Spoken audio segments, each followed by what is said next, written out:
देश में बॉर्डर पर उपजे तनाव को लेकर पूरे देश में लोगों में भारी आक्रोश देखा गया। यहां तक कि पाकिस्तान में पाले पोसे जा रहे आतंकवादियों के खिलाफ हमारे देश की सेना ने ऑपरेशन सिंदूर के तहत पाकिस्तान में घुसकर आतंकवादियों के ठिकानों को नेस्तनाबूद कर दिया।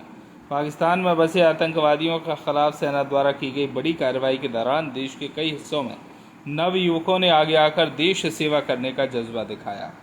अब समय आ गया है कि देश की सीमा की सुरक्षा के साथ साथ अपने प्रदेश, जिले, शहर, कस्बों में होने वाली किसी भी प्राकृतिक आपदा या युद्ध की स्थिति में स्वेच्छा से रक्षा करने के इच्छुक नागरिकों के लिए नागरिक रक्षा स्वयंसेवक सिविल डिफेंस वॉलंटियर्स बनाए जा रहे हैं। इसके लिए ऐसे व्यक्ति लिंक के माध्यम से अपना आवेदन कर सकते हैं। सिविल डिफेंस वॉलंटियर्स को लेकर धार कलेक्टर प्रियंका मिश्रा ने जिलेवासियों से अपील करते हुए इसके संबंध में विस्तृत जानकारी दी है। नमस्कार, मैं प्रियंक मिश्रा, कलेक्टर धार, सभी जिले वासियों को एक महत्वपूर्ण सूचना देना चाहूँगा। जैसा कि भी आप सबने देखा कि भारत पाकिस्तान के बीच में सीमा पर जो तनाव था और हमारी सेना ने ऑपरेशन सिंदूर चला करके जो कार्रवाई की, उससे अब हम सभी गौरवान्वित महसूस कर रहे हैं। लेकिन यदि एक आम नागरिक भी अपने देश की सेवा करना चाहता है तो कोई ज़रूरी नहीं कि हम सबको सेना में ही भर्ती होना पड़े।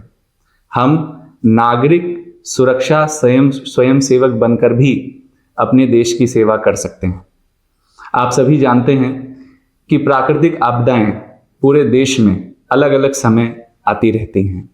कभी भूकंप आता है, कभी किसी जगह अग्नि दुर्घटना हो जाती है, कभी सड़कों पे बहुत बड़ी सड़क दुर्घटना हो जाती है, कभी बाढ़ आ जाती है। ऐसे समय पर हमें नागरिक सुरक्षा स्वयंसेवकों की बहुत आवश्यकता पड़ती है।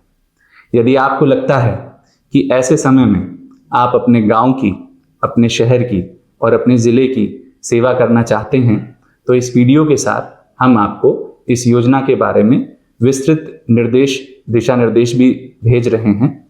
आपको एक नागरिक सुरक्षा स्वयंसेवक की हैसियत में बहुत से कार्य करने हो सकते हैं, जैसे कि बचाव कार्य, मलबे में फंसे हुए लोगों को निकालना, सामग्रियों का वितरण, मनोवैज्ञानिक संबल प्रदाय करना, कहीं पर दुर्घटना हो जाए तो वहाँ यातायात और परिवहन की व्यवस्था को सुचारू करना, लोगों को फर्स्ट एड देना, भीड़ को नियंत्रित करना और राहत सामग्री का वितरण करना। ऐसे और भी अनेक कार्य हैं जिसमें आप शासन प्रशासन की मदद कर सकते हैं। मैं आपको यहाँ ये भी बताना चाहूँगा कि नागरिक सुरक्षा स्वयंसेवक की व्यवस्था पूर्ण रूप से स्वैच्छिक है और यदि आप इसके लिए इच्छुक हैं तो इस वीडियो के साथ एक फॉर्म भी दिया जा रहा है। आने वाले समय में हम इस फॉर्म को ऑनलाइन भी करेंगे, बट वर्तमान में आप इस फॉर्म को भरें, इसको डाउनलोड कर लें, इसका प्रिंट निकाल लें, इसको भरें और नज़दीकी तहसील कार्यालय में जाकर के आप इसको जमा कर सकते हैं।